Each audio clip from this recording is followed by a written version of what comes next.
인생의 길목에서 수많은 사람들을 만나게 됩니다. 그 사람들의 특징을 열거하면 사람의 수만큼이나 다양하겠지만 요약해 본다면 다음과 같은 몇 사람으로 정리되어질 수 있지 않겠나 생각해 보았습니다.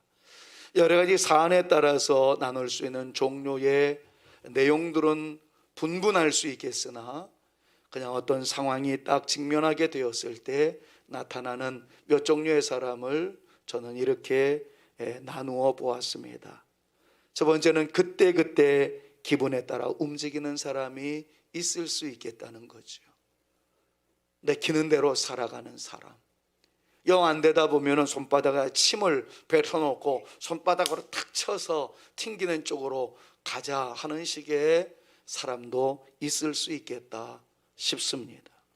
그런데 어떤 사람은 육감이라고 그러기도 하고요, 천부적 재능이라고 하기도 합니다만은 정말 그 감에 따라서 천부적 느낌을 따라 움직이는 사람 또한 있는 것을 왕왕 볼 수 있었습니다.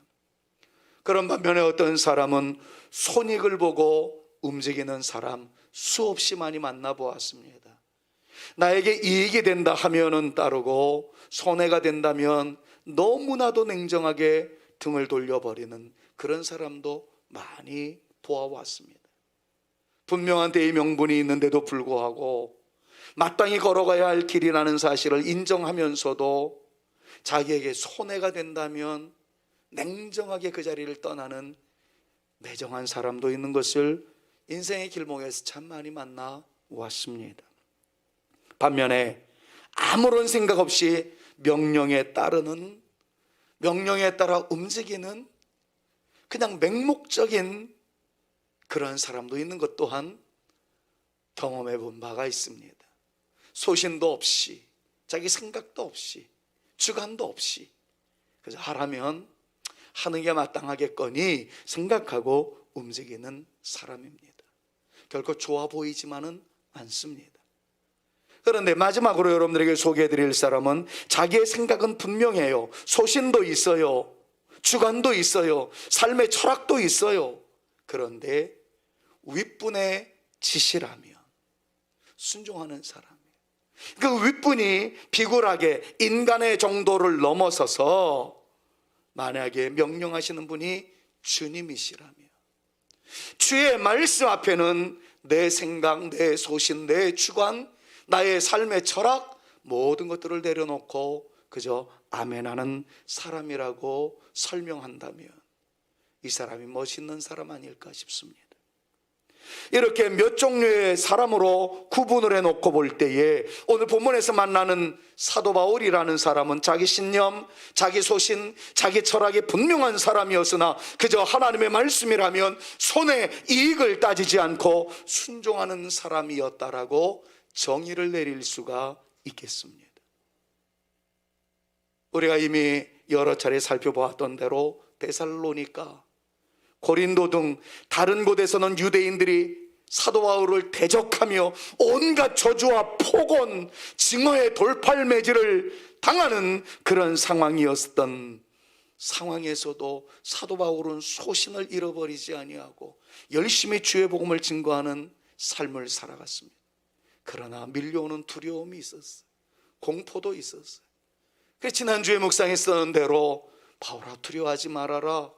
잠잠하려고 했었던 너의 생각을 철회하고 나가서 외쳐라.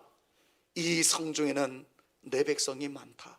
그러면서 만나게 하셨던 사람이 따뜻한 가정으로 열린 문을 준비해 두었던 디도 유스도라는 사람, 온 가정이 힘을 합하여서 격려해주고 치열업을 해주었던 그리스보, 심지어는 바울 대신에 매맞음의 연장 속에서도 소신을 굽히지 않았던 소스테네, 이런 사람들을 만나게 해주셨던 것을 우리는 이미 배운 바가 있습니다. 자, 그런데 가는 곳마다 환영을 받지 못했습니다. 돌팔매질을 당합니다. 그런데 오늘 본문 말씀에서 만나는 에베소라는 곳에 가봤더니 다른 양상이 드러난 거예요. 데살로니가에 갔을 때도 유대인들에게 엄청난 공격을 당합니다. 고린도에 갔더니 지난주에 묵상했던 대로 멸시합니다. 증오의 돌팔매질이 날아옵니다. 멸시 천대 다 받았습니다. 그런데 희한하게도 에베소에 딱 갔더니 에베소의 유대인들은 바울을 환영하면서 오히려 더 머물러 있기를 강청하고 있는 모습이 오늘 본문 말씀에 나와 있어요. 여러분, 모처럼의 환영 아니겠습니까? 못 이기는 척하고 있어도 되겠거니 그런 생각해도 될 상황 아니겠습니까? 자, 이런 상황에서 먼저 말씀이 떴는데 19절에서 21절 말씀 한번 보시겠습니까? 자, 지금까지 설명을 머릿속에 저장하는 차원에서 한번 같이 한번 읽어봅니다. 에베소에 와서 같이요, 시작. 에베소에 와서 그들을 거기서 머물게 하고 자기는 회당에 들어가서 유대인들과 변론하니 여러 사람이 더 오래 있기를 청하되 허락하지 아니하고 작별하여 이르되 만일 하나님의 뜻이면 너희에게 돌아오리라 하고 배를 타고 에베소를 떠났더라. 여러분, 무슨 말입니까? 바울은 소신 있게 이야기합니다. 내가 데살로니가에서도 엄청난 학대를 받았습니다. 고린도에서도 그 당하는 세월은 눈물이었습니다. 와, 근데 당신들은 나의 진정성을 알아주는군요. 나의 진리의 외침에 그 역사성과 그리고 이것이 진리라는 것을 여러분들은 이해하시는군요. 아, 기분 좋습니다. 여러분들이랑은 축배를 한번 들고 싶습니다. 축제의 시간을 갖고 싶습니다. 여러분, 이런 마음이 왜 바울에게 없었겠습니까? 근데 바울은 달랐다는 거예요. 바울은 이야기합니다. 하나님의 뜻대로, 하나님의 말씀대로 주께서 나에게 감동을 주신다면 여기에 머물 수 있겠으나 주님께서 가라 하시면 저는 떠날 수밖에 없는 존재입니다. 그런 내용인 거죠.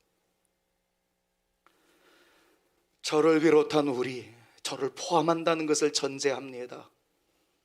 저를 포함한 우리 모두는 우리를 환영하는 자리, 우리에게 이익이 있는 자리, 우리에게 영광이 있는 자리를 사실 다 원하고 있지, 주님 때문에 욕먹을 자리, 주님 때문에 핍박받는 자리를 원하는 사람들은 거의 없습니다. 그러나 바울은 그 자리가 나에게 유익한 자리이기보다는 하나님의 뜻이 있는 자리이기를 간절히 소망하는 마음으로 영광을 얻을 수 있는 자리였음에도 불구하고 주님께서 가라시면 나는 또다시 매맞음을 당한다 할지라도 주님이 원하는 자리로 가겠습니다. 여러분, 그 모습이 바울에게 있었던 것을 봅니다. 사랑하는 성도 여러분, 한번 생각해 보십시다. 여러분들의 인생의 길목에서 무엇인가를 고려한 일이 있을 때, 무슨 일인가를 결정해야 하는 순간에, 어느 것을 선택해야 하는 선택의 기로에 있을 때 여러분들이 그 일을 결정하는 기준은 무엇이어야 하겠습니까? 나에게 유익이 있는 것을 선택하겠다입니까? 하나님의 영광을 위한다는 명분을 가지고 그것을 선택하시겠습니까? 나에게 큰 영광을 주는 일이기 때문에 선택하겠습니까? 하나님이 원하시는 일이기 때문에 선택하시겠습니까? 대기업에서 중견간부로 일하는 분들이 퇴직을 하고 나면 중국에서 스카웃을 요청하는 경우가 많다는 기사를 여러분들 보셨겠습니다만은 저 또한 본 일이 있습니다. 왜 그런가 했더니 기업의 비밀을 요하는 정보를 얻을 수 있기 때문이라는 것입니다. 만약에 응하게 되면 돈을 많이 벌 수 있습니다. 그 당사자에게는 큰 이익이 될 수 있습니다. 그러나 양심 있는 어떤 분은 그 제안을 거부한다는 내용을 보았습니다. 우리나라를 사랑하기 때문입니다. 우리나라의 기업의 비밀을 다른 나라에 줄 수 없기 때문이라는 것이지요. 그것보다도 하나님의 사람이기에 하나님 앞에 바르게 살려는 마음 때문에 나는 타협할 수 없었습니다 라는 이야기를 듣노라면 눈물겹기까지 합니다. 단 한 번 눈 딱 감아버리고 잠시 동안만 타협하게 되면 일확천금에 가까운 금액을 벌 수도 있겠는데 양심을 속이지 않기 위해서,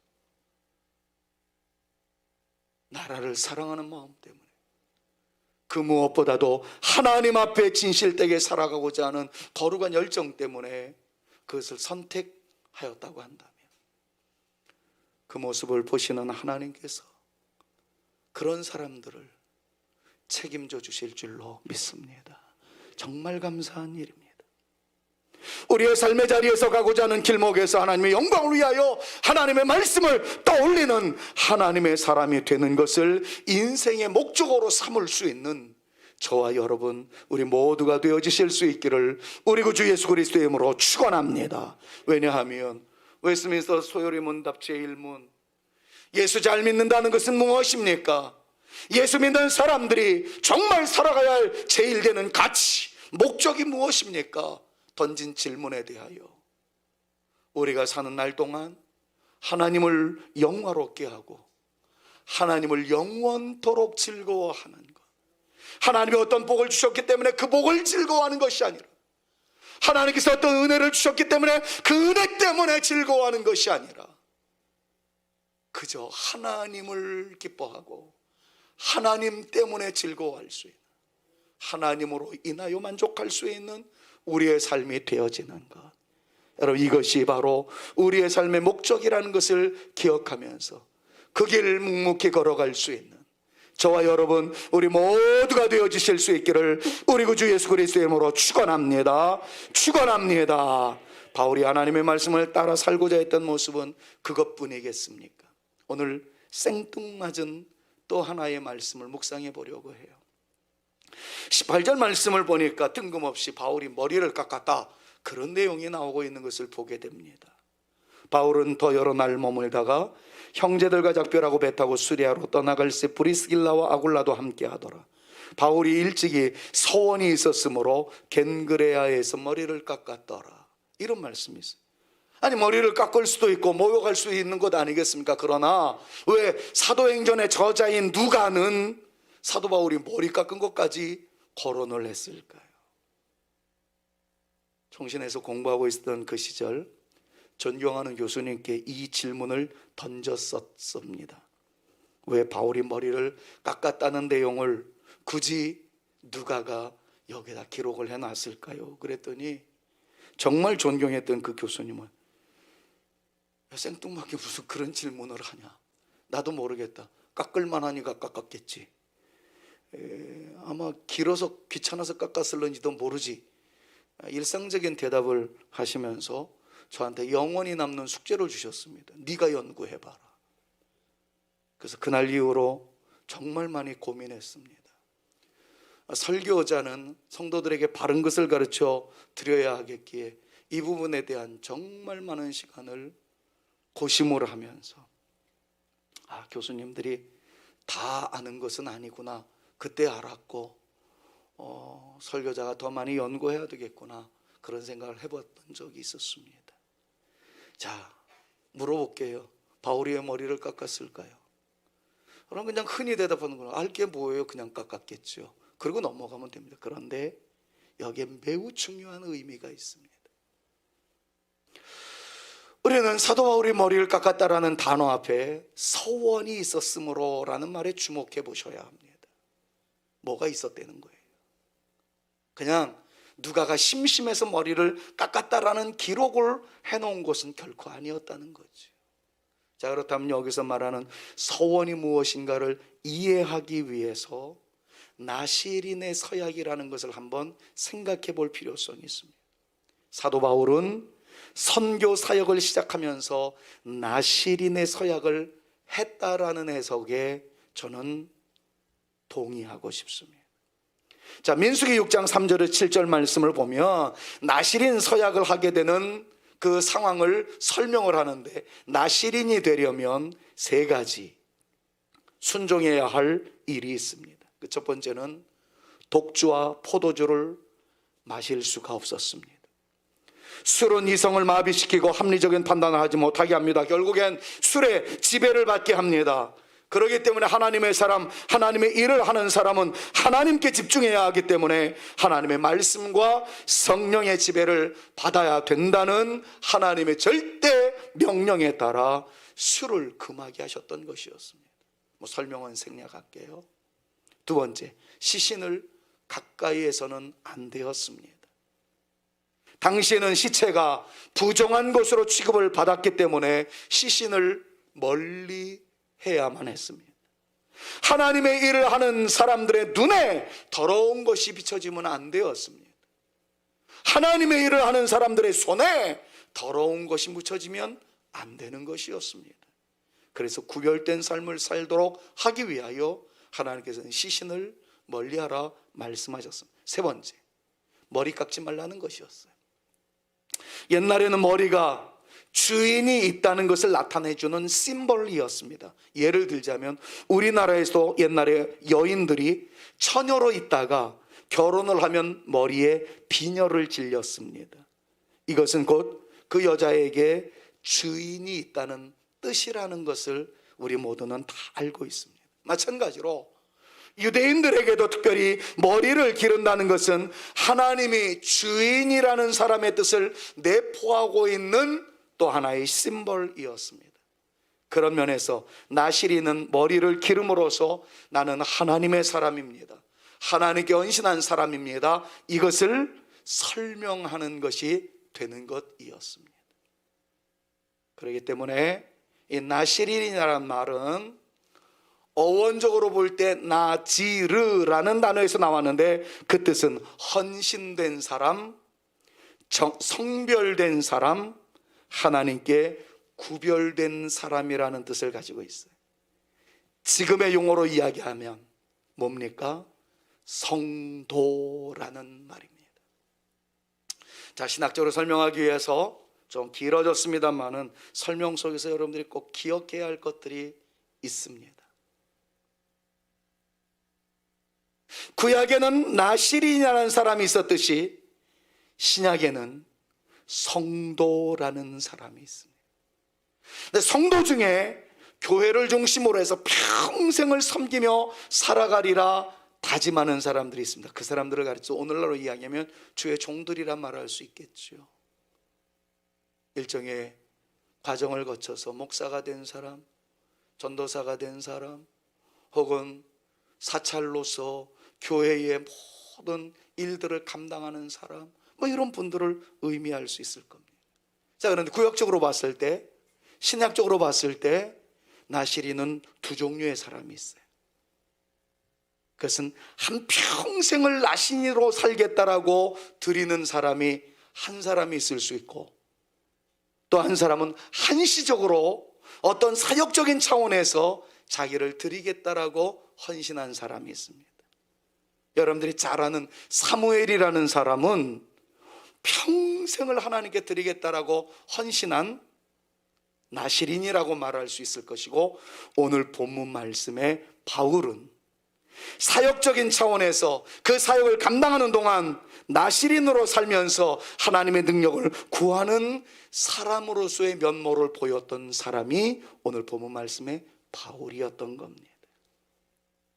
사랑하는 여러분, 우리가 평생을 강단을 붙잡고 살아가야 할 목사와 같은 나시린으로 헌신을 다짐한 사람이든지, 아니면 여러분들처럼 장로님으로, 권사님으로, 성도님으로, 집사님으로 구별된 하나님의 백성으로 살아가는 날 동안 여러분들 나름대로의 결단을 하며 하나님과의 약속을 하며 살아가는 믿음의 사람이든, 다시 한번 우리는 오늘 민수기 6장에 있는 말씀처럼 영적인 나시린의 서약을 다시 한번 결단해 보면서 하나님의 영광을 위하여 구별된 삶을 살겠습니다, 하나님 앞에 쓰임받는 존재가 되어지기를 원하오니 나를 사용하여 주시옵소서.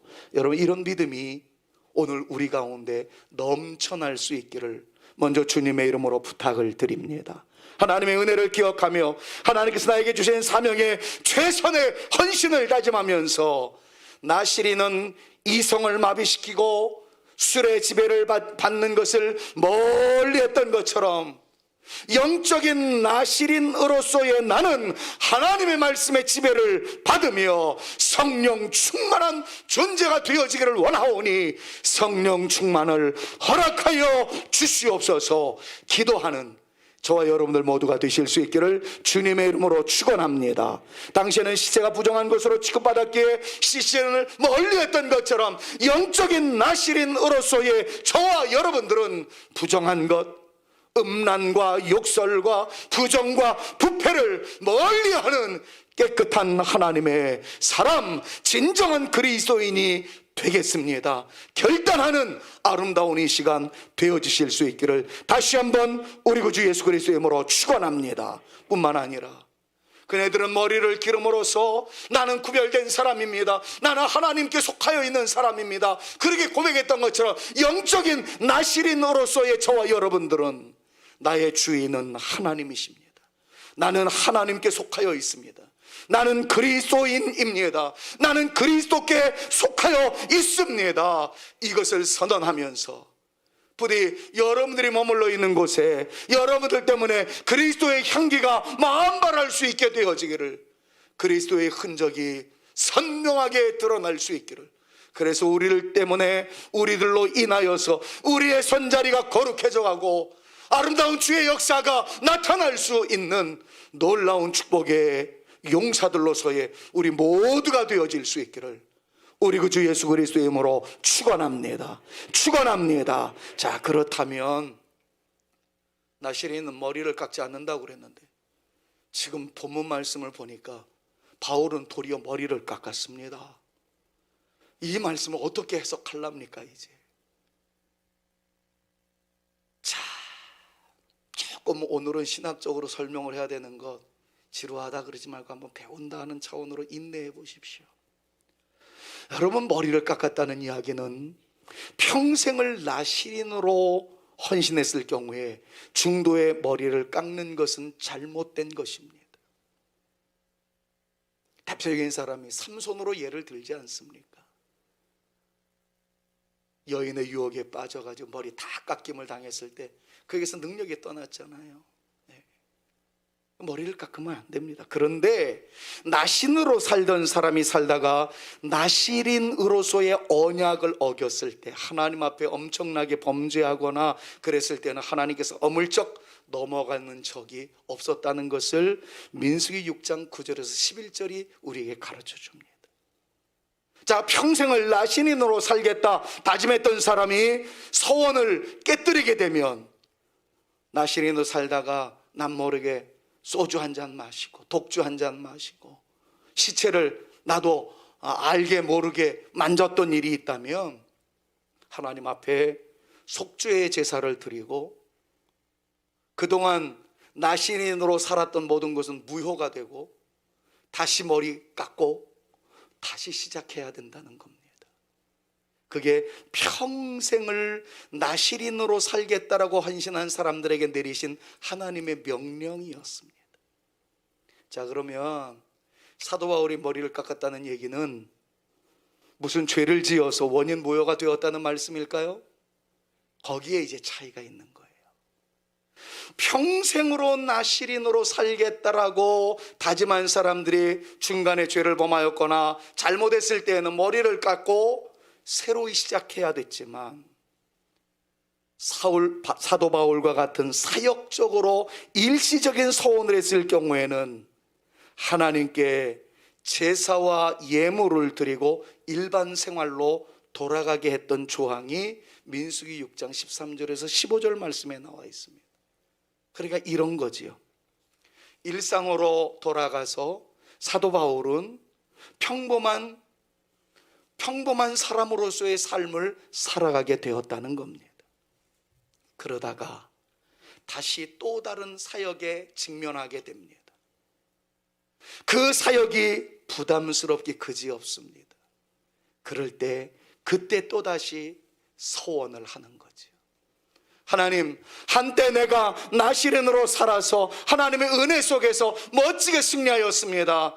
이제 저는 또 다른 차원으로 사역에 뛰어들고자 하오니 내가 주님과 사역적인 차원에서 서원을 하겠사오니 나에게 힘을 주시옵소서.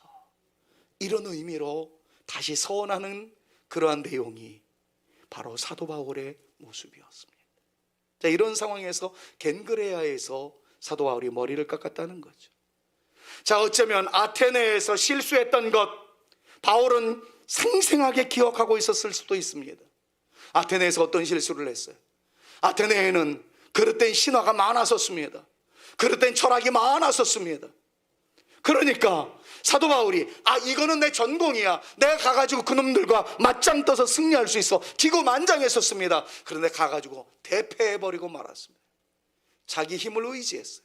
자기 지식을 의지했어요. 자기의 선 경험을 내놓았습니다. 결과 아테네에서는 실수할 수밖에 없었고 실패할 수밖에 없었습니다. 쫓겨나듯 도망갔습니다. 그때 바울이 결단을 하죠. 고린도에 갈 때는 주님, 내 힘만 의지할 때는 패할 수밖에 없습니다. 나를 도와주실 이 주님밖에 없사오니 주님 나를 도와주시옵소서. 내가 헌신하겠는데 이번에는 내 지혜, 내 힘 가지고 안 하겠사오니 하나님께서 역사하여 주옵소서. 그가 서원했습니다. 결단했습니다. 결국에 어떤 결과가 나타났습니까? 고린도에서는 사명을 잘 감당했어요. 1년 6개월 동안 복음을 증거할 때 놀라운 역사가 나타났습니다. 자, 그러다가 이제는 다시 에베소로 넘어가는 시점이 되었다는 거예요. 에베소는 또 다른 삶의 도전지였습니다. 또 다른 시험의 필드이었습니다. 겁이 났습니다. 두려웠습니다. 사도 바울은 여기에서 하나님 앞에 다시 설 수밖에 없었습니다. 자, 고린도에서 지난주에 말씀 묵상했던 것을 한번 다시 새겨보십시오. 두려웠기 때문에 예수는 그리스도라는 사실을 침묵하고 싶었던 바울의 마음도 있었습니다. 그런데 주님께서 말씀하셨죠. 두려워하지 말아라. 그리고 잠잠하지 말고 예수는 그리스도라는 사실을 증거하거라. 이 성읍에 내 편 하나님의 백성이 많으니라. 그 말씀을 하시면서 그리스도를 보여주십니다. 디도 유스도를 보여주십니다. 소스테네를 보여주십니다. 사도 바울은 용기를 얻었겠죠. 아하, 고린도에 두려움이 많이 있었지만 하나님께서 나에게 능력을 주셨고 사람을 붙여주시니까 하나님의 놀라운 역사는 나타났다. 이제 나는 에베소로 향한다. 고린도에서 승리했었던 승리의 감흥도 내려놓겠다. 아테네에서의 처절한 실패도 내려놓겠다. 이제는 또 다른 새로운 시작이다. 내 사역의 리셋, 모든 것들을 다시 정리하면서 우리 하나님의 은혜만을 기대하겠다. 우리 하나님의 도우심만 구하겠다. 나는 이제 새로운 시작이다. 여러분, 이것이 바로 사도 바울이 겐그레아에서 에베소로 넘어가기 전에 머리 깎은 사건이었던 것입니다. 나시린의 새로운 사명감을 가지고 스스로를 옥죄기 위해 머리를 깎고 새로운 나시린의 모습을 시작하는 사도 바울의 이 결단을 오늘 이 아침에 우리는 만나게 된다는 거죠. 여러분, 이 사건을 통해서 오늘 본문 말씀을 보셔야 됩니다. 자, 18절부터 23절까지의 말씀을 우리가 보았습니다마는, 자, 18절에서 뭐 했어요? 머리를 깎았어요. 이제 새로운 시작이다. 하나님의 은혜가 더없이 필요하다. 나는 헌신하겠고 하나님께서는 은혜를 베풀어 주실 것이다. 그리고서는 서원을 합니다. 자, 그게 18절이에요. 그 마음을 가지고 갔더니 다른 곳과는 달리 뭐 했어요? 에베소의 유대인들이 바울을 막 환영을 합니다. 극진히 대접하려고 합니다. 이랬을 때 오늘 설교의 모두에서 말씀을 드렸던 것처럼 바울은 신바람 났을지도 몰라요. 야, 서원했더니 하나님께서 길을 열어주시는구나. 순적한 길을 열어주시고 은혜를 베풀어 주시는구나. 거기서 엔조이 할 수도 있었을 텐데 사도 바울은 하나님께 나실이 내 서약을 딱 하고 난 다음에 내 뜻대로 마옵시고 주의 뜻대로 되어지기를 원하나이다. 이 결단의 근거에서 머물러 있으라는 유대인들의 요청에도 불구하고 그가 외쳤던 말씀은 하나였습니다. 하나님의 뜻에 의하여 내가 움직이겠나이다. 여러분, 이것이 오늘 본문 말씀의 가장 중요한 핵심입니다. 사랑하는 여러분, 우리는 이 말씀을 묵상하면서 다음과 같은 결단을 해야 합니다. 두 가지를 말씀드릴 때 여러분들이 제발 오늘 이 말씀은 여러분들의 마음판에 새겨 놓으시고 이 말씀을 붙잡고 살아가는 귀한 여러분들 되셔서 바울의 앞날을 열어주셨음과 은혜로 충만케 하셨음, 그 놀라운 하나님의 은혜를 기억하며 여러분들의 인생도 여러분들의 자녀들의 인생도 열려지는 하나님의 감동된 축복의 주인공들로 세워지실 수 있기를 먼저 주님의 이름으로 축원합니다. 자, 그렇다면 우리가 무슨 교훈을 받아야 할까요? 첫 번째는 어떤 약속이든 꼭 지키라는 것입니다. 여러분들이 하나님의 말씀을 묵상하든 연초에 세웠던 계획이든 아니면 새벽에 주의 음성을 통해서 깨달았던 말씀이든 찬양 중에 감동으로 주님께서 말씀하신 것이든 그때마다 여러분들이 보여드렸던 약속이 있었다면 해로울지라도 그 약속은 지키십시오. 시편 15편 4절 중반절에 이런 말씀이 있는 것을 봅니다. 그의 마음에 서원한 것은 해로울지라도 변치 아니하며 지키라는 거예요. 사랑하는 성사가족 여러분, 하나님의 은혜 속에 사는 우리들, 나실이 내 모습과 같이 헌신을 다짐하며 거룩한 성도가 되리라고 다짐하는 한 해가 되어지실 수 있기를 주님의 이름으로 부탁을 드립니다. 적어도 우리 교회 실천사항인 여러분들이 보시는 좌측 상단에 보이는 153 프로젝트라도 다시 한 번 더 새겨서 여러분들의 마음이, 여러분들의 가정을 향한 마음이, 우리 교회를 향한 마음이 조금 더 새로워질 수 있는 복된 기회가 되어질 수 있기를 바라며 주일 성수와 11조에 대한 분명한 소신도 스스로 한번 여러분들 스스로에게 피력해 볼 수 있었으면 참 좋겠어요. 그리고 이전에 하나님과의 약속을 하신 일이 있다면 최선을 다해서 이행하려고 하는 거룩한 움직임을 한번 시도해 보십시오. 그리고 더 나아가서 하나님 앞에서 거룩을 유지하시겠다라는, 깨끗하게 살고자 하는 내 주관, 내 소신, 내 철학도 있지만 이것이 하나님의 말씀에 빗대어 놓고 보았을 때 잘못됐다면 내려놓고 하나님의 말씀에 순종하기로 다짐하는 아름다운 결단이 있는 한 하나님께서 역사하여 주실 줄, 하나님께서 인도하여 주실 줄, 하나님께서 책임져 주실 줄 믿습니다. 자, 이제 제가 정말 드리고 싶은 마지막 말씀이에요. 목사들에 따라서 설교 잘할 수도 있고 못할 수도 있더라고요. 종회 임원이 되고 난 다음에 대형교회 가서 설교를 하노라며 우리 성도들도 이렇게 많이 모였으면 좋겠다라는 샘에 근거한, 샘나는 것에 근거한 아쉬움을 토로할 때가 있습니다.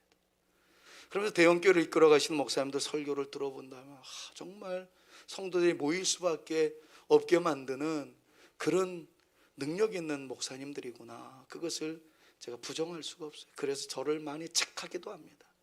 김 목사, 네가 좀 설교를 잘하면 성도들이 많이 모일 수 있었을 텐데. 근데 이 시간 설교를 잘하든 못하든 이거를 지금은 중요하지 않습니다. 이제 마지막으로 여러분들에게 드리고 싶은 이 말씀은 주님의 말씀이라는 것을 강조하고 싶어요. 제가 성경을 엮어서 여러분들한테 사탕발림으로 이런 삶을 살아가라고 유도하라고 짜놓은 게 아니고 우리 주님께서 하나님의 논리 방식으로 하나님께서 책임지시겠다는 일념으로 우리에게 주신 하나님의 말씀입니다. 어떤 내용인가요? 저는 오늘 설교를 갱그레아에서 머리를 깎은 사도 바울의 모습을 통해서 나시린의 삶을 살아가겠다는 결단이 사도 바울로 하여금 위대한 선교사가 되게 했고 하나님 나라 복음을 전 세계적으로 확장시키는데 1등 공신이 되게 만들었던 결정적 요인이 되었다는 것을 말씀을 드렸습니다. 그리고 민수기 6장으로 넘어가서 나시린이라는 것이 어떤 것인가를 여러분들에게 설명해 드렸어요. 나시린은 이렇게 사는 것이란다. 그리스도인답게 살아가는 것, 하나님의 백성답게 살아가는 것, 이것이 바로 나시린의 사명이라는 것이란다. 이거 지금까지 말씀드렸던 것이 이것입니다. 자, 그런데 점핑해서 다른 본문 말씀을 여러분들에게 끌어오고 싶지 않아요. 민수기 6장에서 말씀한 나시린의 그 사명, 나시린의 삶을 강조하신 하나님께서 마지막 민수기 6장 24절 말씀에 여러분들이 그렇게 좋아하시는 이 말씀으로 쐐기를 박으시고 나시린의 삶을 살면 너희들이 그렇게 좋아하는 이 복을 받게 될 것이다. 하나님께서 선언하신 거예요. 사람들은 나시린에 대한 여러 가지 내용들 설명하기가 복잡하니까 이 설명을 생략하고 민수기 6장 24절에서 26절 말씀만 증거를 하는 목사들이 대부분입니다. 그런데 여러분, 이 놀라운 복이 있기까지는 민수기 6장 전체를 살펴볼 필요성이 있었던 거예요. 오늘이 바로 그 시간이었습니다.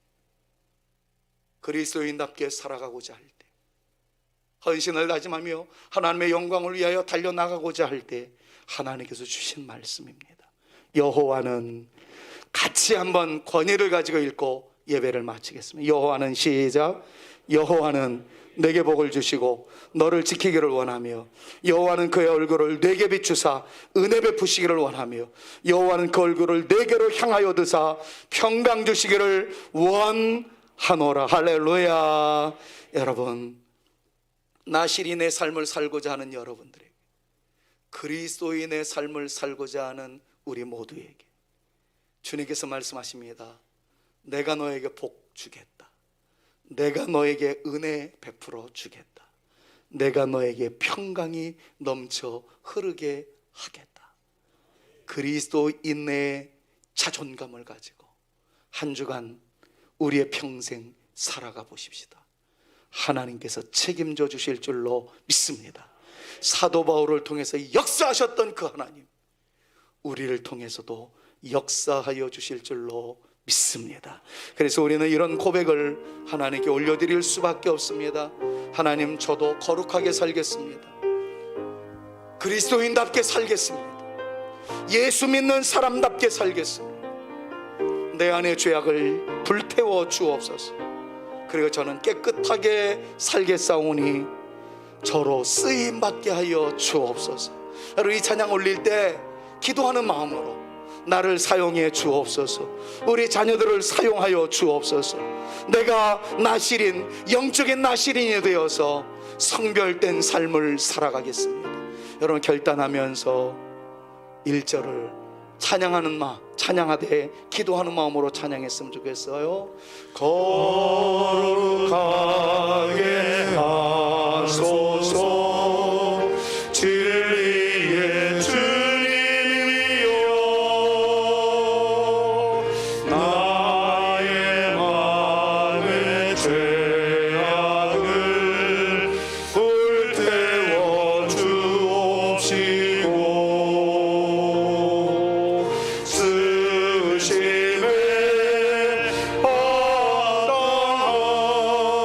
깨끗한 그